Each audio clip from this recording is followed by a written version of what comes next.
ನಮಸ್ಕಾರ ಗುರು, ನೀವು ನೋಡ್ತಿದ್ದೀರ ಸಂತೋಷ್ ಸ್ಟೋರೀಸ್. ನಾನು ನಿಮ್ಮ ಪ್ರೀತಿಯ ಸಂತೋಷು.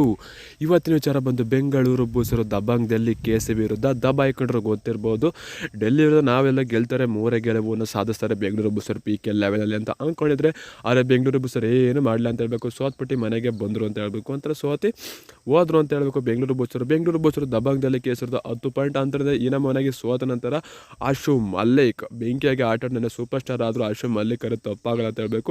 ಆಶು ಮಲ್ಲಿಕ್ ಅವರು ಏನಂತ ಹೇಳಿದಾರೆ ಎಲ್ಲ ಸಂಪೂರ್ಣ ಮಾಹಿತಿ ಕೊಡ್ತೀನಿ. ಅದಕ್ಕಿಂತ ಮುಂಚೆ ಇನ್ನು ನಮ್ಮ ಚಾನಲ್ಗೆ ಸಬ್ಸ್ಕ್ರೈಬ್ ಆಗಿಲ್ಲ ಅಂದರೆ ಕೂಡಲೇ ಕೆಳಗಡೆ ಕಾಣೋ ಸಬ್ಸ್ಕ್ರೈಬ್ ಬಟನ್ ಮೇಲೆ ಕ್ಲಿಕ್ ಮಾಡಿ ಸಬ್ಸ್ಕ್ರೈಬ್ ಆಗಿ, ಹಾಗೆ ಪಕ್ಕದ ಬೆಲ್ಲೈಕೆ ಪ್ರೆಸ್ ಮಾಡಿ ಆಲ್ ಅಂತ ಸೆಲೆಕ್ಟ್ ಮಾಡಿ. ಯಾಕಂದ್ರೆ ನಮ್ಮ ಮಾಡೋ ಪ್ರತಿಯೊಂದು ಎಲ್ಲಕ್ಕಿಂತ ಮುಂಚೆ ನೀವು ನೋಡ್ಬೋದು ಗುರು. ಸಬ್ಸ್ಕ್ರೈಬ್ ಆದರೆ ಹಾಗಾದರೆ ಬನ್ನಿ, ತಡ ಮಾಡೋದಕ್ಕೆ ವಿಡಿಯೋನ ಶುರು ಮಾಡೋಣ. ಗುರು, ನಾವು ಬೆಂಗಳೂರು ಬೂಸರು ದಬಂಗದಲ್ಲಿ KCB ವಿರುದ್ಧ ಗೆಲ್ತಾರೆ ಯಾಕಂತಾರೆ ಪ್ರಶ್ನೆ ಪಂದ್ಯ ಗೆದ್ದಿದ್ರು, ಆ ನಂಬಿಕೆ ಮೇಲೆ ಹೋಗಿ ಗೆಲ್ತಾರೆ ಅಂತ ಅನ್ಕೊಂಡಿದ್ದೆ. ಆದರೆ ದಬಂಗದಲ್ಲಿ KCB ಬಲ್ಲೆ ಗುರು ಸೆಟ್ ಆಗಿದ್ದೀವಿ ಈ ಸಲ. ಹೋಸಲಿ ನವೀನ್ ಎಕ್ಸ್ಪ್ರೆಸ್ ಇತ್ತಿಲ್ಲ, ಸ್ವಲ್ಪ ಸೆಟ್ ಆಗಿತ್ತಿಲ್ಲ.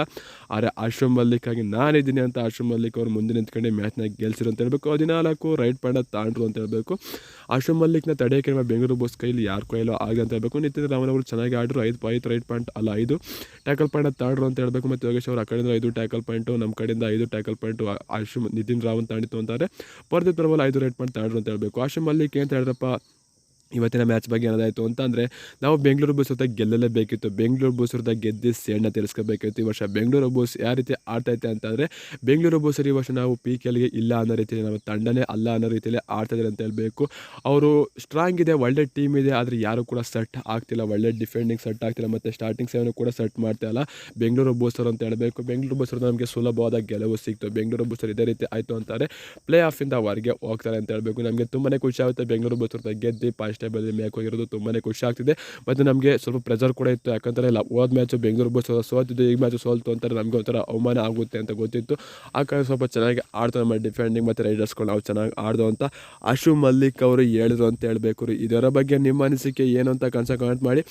ಬೆಂಗಳೂರು ಬೂಸ್ ಅವರು 2024 ಇಂದ ಆಲ್ಮೋಸ್ಟ್ ಆಲ್ ಹೊರಗೆ ಅಂತ ಹೇಳಬೇಕು. ಇನ್ನು ಬೆಂಗಳೂರು ಬೂಸ್ಗೆ ಕಷ್ಟ ಅಂತ ಹೇಳಬೇಕು. ಇನ್ಮೇಲೆ ಯಾಕೆ ಆಡಬೇಕಪ್ಪ ಅನ್ನೋದಾಯಿತು ಅಂತಾರೆ, ಪ್ರೇಕ್ಷಕರ ಮನೋರಂಜನೆ ಎಂಟರ್ಟೈನ್ಮೆಂಟ್ಗಾಗಿ ನಮ್ಮ ಬೆಂಗಳೂರು ಬೂಸರು ಆಡಬೇಕು ಅಷ್ಟೇ ಅಂತ ಹೇಳ್ತೀನಿ ಗುರು. ಇನ್ನು ಮುಂದೆ ಬೆಂಗಳೂರು ಬೂಸರು ಸಾಹಸ ಮಾಡಿ ಗೆಲ್ತೀವಿ ಅಂತಾದರೆ ಅದು ಒಪ್ಪಲಾರದ ಮಾತು ಅಂತ ಹೇಳ್ತೀನಿ ಗುರು. ಇದರ ಬಗ್ಗೆ ನಿಮ್ಮ ಅನಿಸಿಕೆ ಏನು ಅಂತ ಕಮೆಂಟ್ಸಲ್ಲಿ ಕಮೆಂಟ್ ಮಾಡಿ ಗುರು. ಬೆಂಗಳೂರು ಬೂಸರು 2024 ಇನ್ನು ಮುಂದೆ ಚಾನ್ಸ್ ಇಲ್ಲ ಗುರು.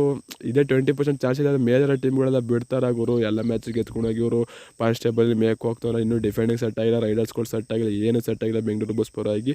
ಇಲ್ಲಿಂದ ಕಮ್ಬ್ಯಾಕ್ ಮಾಡೋದು ಬೆಂಗಳೂರು ಬೂಸ್ಗೆ ಬಹುತೇಕ ಕಷ್ಟ. ಇನ್ನು ಮುಂದೆ ಬೆಂಗಳೂರು ಬೂಸರು play off, qualify, final, cup ಅನ್ನೋದೆಲ್ಲ ಬಿಟ್ಟಾಕ್ಬಿಟ್ಟು ಸುಮ್ಮನೆ ವೀಡಿಯೋ ನೋಡೋದಕ್ಕೆ ಅಷ್ಟೇ ಅಂತ ಹೇಳ್ತೀನಿ ಗುರು. ಏನಂದ್ರೆ ಕಮೆಂಟ್ ಮಾಡಿ. ಜೈ RC ಬೆಂಗಳೂರು ಬೂಸ್ ಕಪ್ ನಮ್ಮದೇ ಗುರು. ಏನೇ